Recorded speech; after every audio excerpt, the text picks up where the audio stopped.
Minha manifestação será rápida. E será rápida porque acredito que esta Casa já chegou a dois consensos.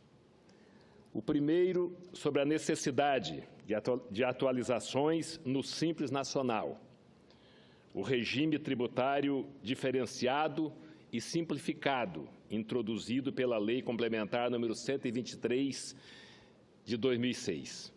O segundo, o de que parcela considerável dessas atualizações está consolidada no PLC número 125 de 2015, que altera em diversos pontos o tratamento tributário dispensado à microempresa e à empresa de pequeno porte, e que aguarda a deliberação deste plenário em regime de urgência desde o início de fevereiro.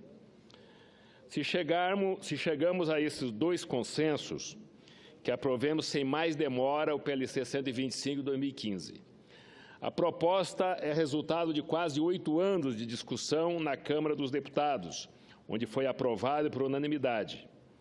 Remetido ao Senado Federal em setembro do ano passado, o projeto foi distribuído à Comissão de Assuntos Econômicos, sendo aprovado em dezembro último, na forma do substitutivo apresentado pela relatora, senadora Marta Suplicy, do Estado de São Paulo.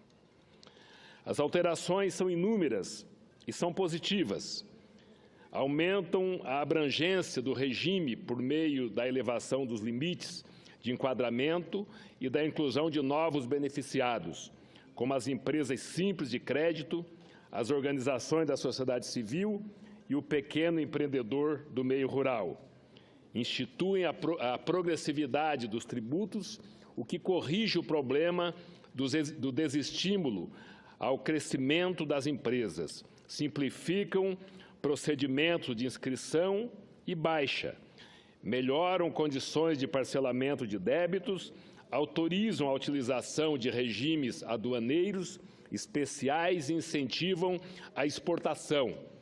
Estimulam a inovação e os investimentos produtivos, e outras várias medidas acertadas que não comprometem em absoluto os controles fiscais e o interesse público.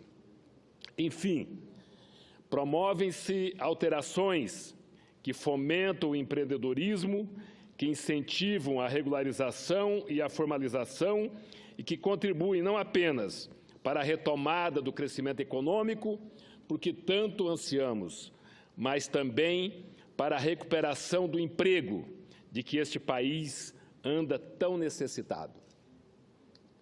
Por tudo isso, senhor presidente, senhoras e senhores senadores, por todos os benefícios que o Simples Nacional, como regime simplificado, já provou trazer à economia brasileira, por um país em que o Estado esteja a favor e não contra a micro e pequena empresa, declaro aqui meu voto pela aprovação do PL número 125.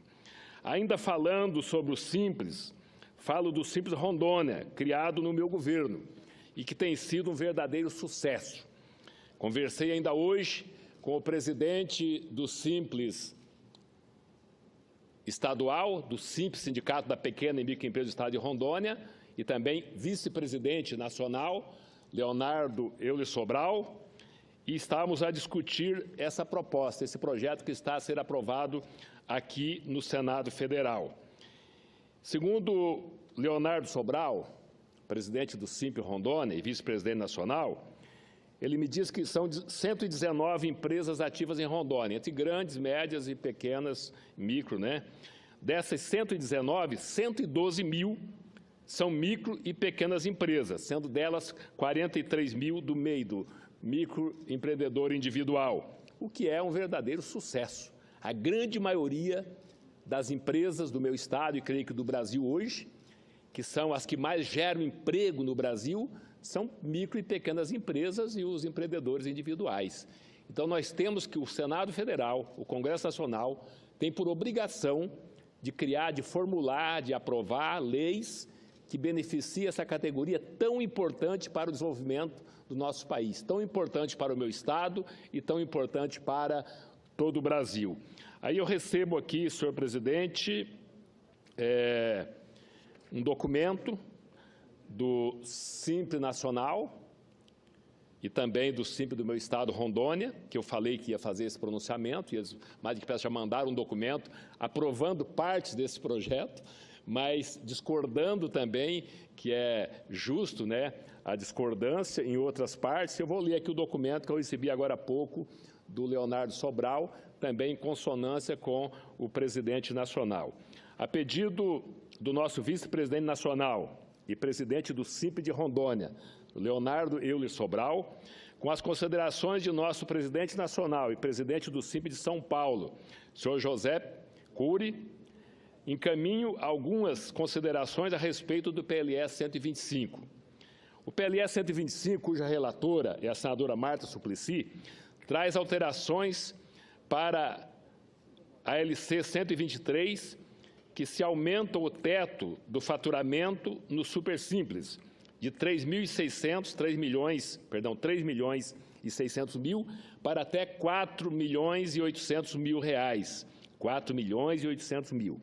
O que fará com que mais empresas possam ser enquadradas nesse regime de tratamento tributário. Também altera o número de faixas de enquadramento, passando das atuais 20 faixas para até 7 faixas.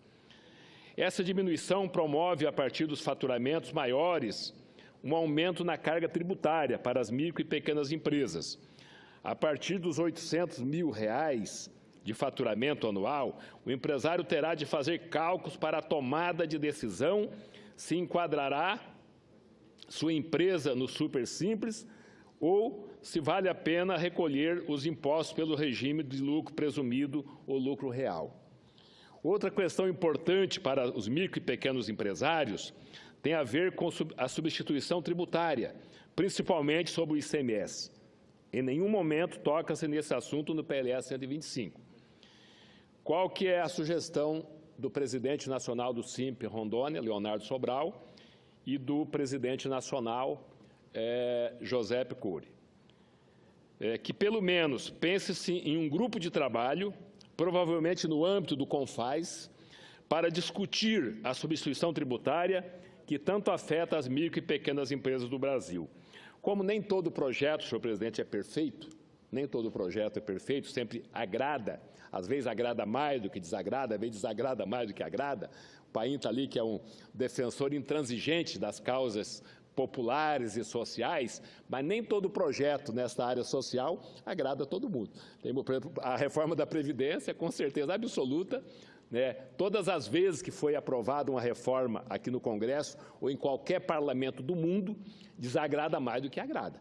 Às vezes é uma coisa necessária, mas que desagrada a maioria. Nesse caso aqui do Simples, dessa lei, eu acredito que vai agradar mais do que desagradar. Mas se a gente pode consertar aquilo que está errado, vamos trabalhar no sentido, eu quero ficar em contato sempre com o presidente nacional, José Cury, e também com o presidente do meu estado, Leonardo Euler Sobral. E com o nosso governador de Rondônia, Confúcio Moura, que tem sido também um incentivador das micro e pequenas empresas, principalmente das agroindústrias. Ele é um entusiasta. Como prefeito de Ariquemes, ele implantou mais de 140 agroindústrias na cidade, no município de Ariquemes, na área rural, gerando emprego e renda para a agricultura familiar.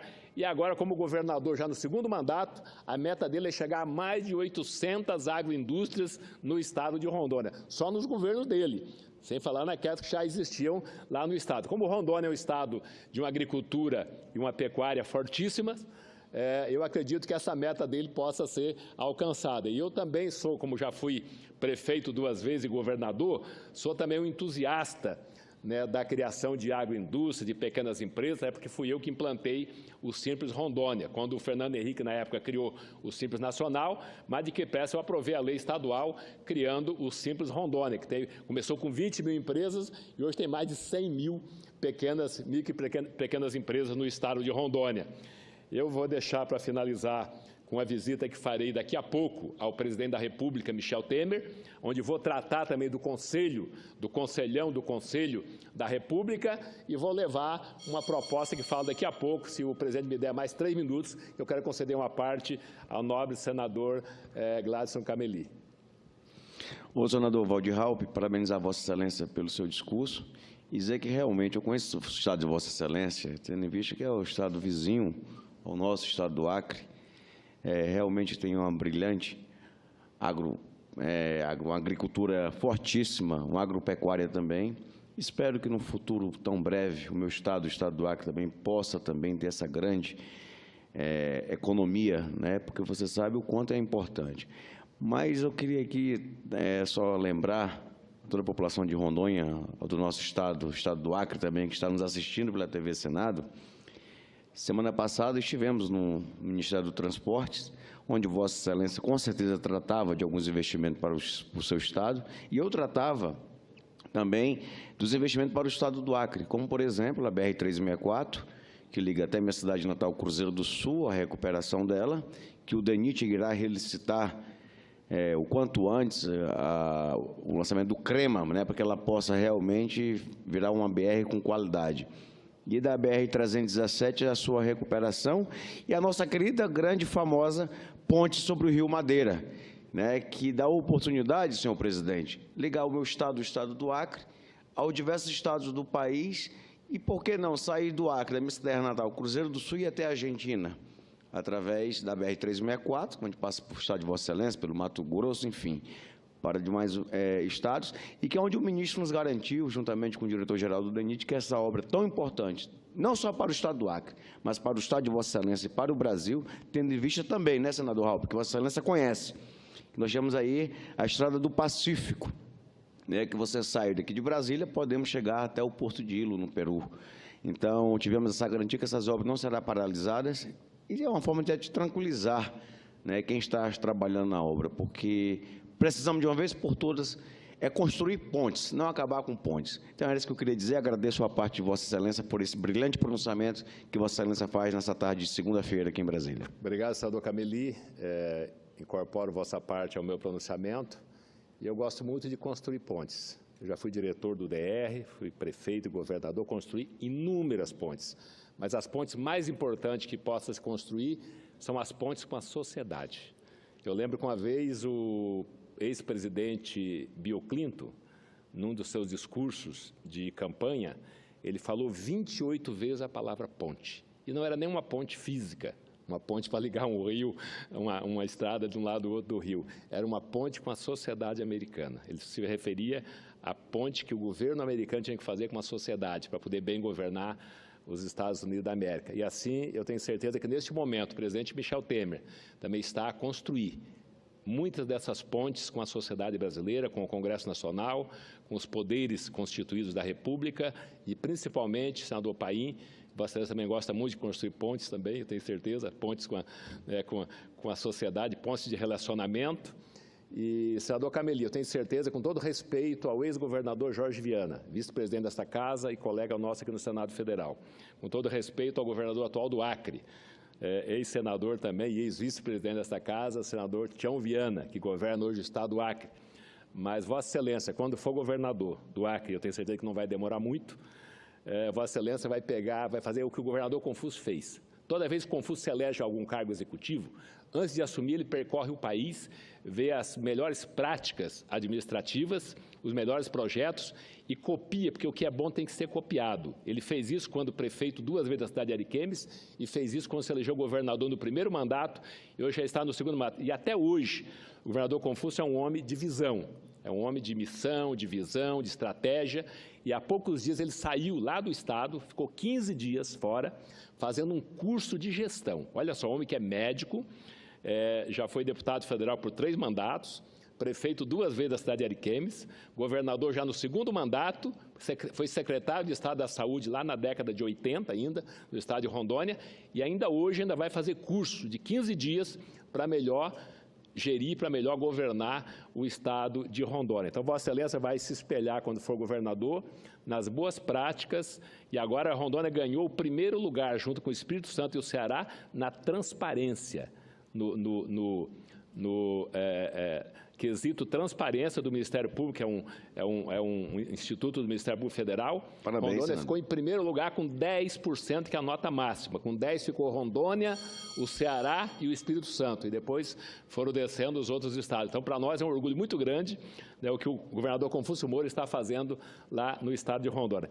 Então, Vossa Excelência pode ficar tranquilo que nós vamos ajudar, né, o estado de Rondônia, com certeza, ajudar a Vossa Excelência a pegar esses modelos importantes do nosso estado para o nosso querido povo do estado do Acre. E agora, para encerrar, senhor presidente, eu disse que vou estar daqui a pouco com o presidente da República, Michel Temer, onde vou levar para ele uma série de reivindicações do meu estado, do Brasil e do meu estado, que já tratei com o ministro das Minas e Energia, com o ministro dos Transportes, com o ministro das Cidades, com o ministro do Turismo, com o ministro da Integração Nacional e com tantos outros ministros das Comunicações, recentemente também com o Gilberto Kassab, e com tantos outros ministros as questões que dizem respeito ao meu estado, ao estado de Rondônia. Entre elas, a ferrovia binacional, que beneficia o Acre também, a ponte de ligação Rondônia com o Acre, a ponte de ligação Rondônia com a Bolívia, lá em Guajará-Mirim, a restauração da BR-364 e a duplicação futuramente,